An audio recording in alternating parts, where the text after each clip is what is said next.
জুলাইয়ে কি হয়েছে আল্লাহর কসম, এর 90% গল্প এখন পর্যন্ত বাংলাদেশ জানে না। শহীদ সজল, তার মা আমাদেরকে এসে বলেছে, বাবা আমার সন্তানের গায়ে যখন আগুন দেওয়া হয়, পেট্রোল ঢেলে পুলিশ আগুন দেয়, তখনও প্রত্যক্ষদর্শীরা দেখছে পাশ থেকে আমার সন্তানের হাতটা নড়তেছিল। আর একজন তার ভাই, তার বোন ইন্টারভিউ করছে, লাশটা যখন পেয়েছে বলে, জানেন আমার ভাইয়ের মুখের মধ্যে থেকে এই পাশে একটা দাঁতও নাই। আমার ভাইটার চেহারা এত সুন্দর ছিল, ওরে কবর দেওয়ার আগে ওরে যদি পোড়াই না দিত, অন্তত ওরে জড়াই ধরে দুটো চুমু দিতে পারতাম। ওরে জড়াই ধরে চুমু দেওয়ার মতো অবস্থা ছিল না। এখনো রায়ের বাজারে আমরা অনেকবার গেছি, 150-র উপরে বেওয়ারিশ লাশ। এই লাশগুলো কোন বাবা মার সন্তান, সরকার এখন পর্যন্ত ডিএনএ স্যাম্পলিং করে তাদের কাছে পৌঁছানোর উদ্যোগ নিতে পারে নাই।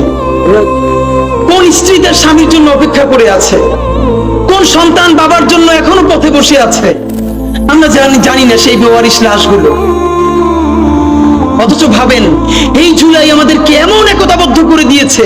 একটা কলেজের ছাত্র তার পতাকা খুলে একটা কওমি মাদ্রাসার ছেলের রক্ত মুছতেছে, আপনি এর থেকে ঐক্যবদ্ধ অবস্থান আর কি দেখবেন?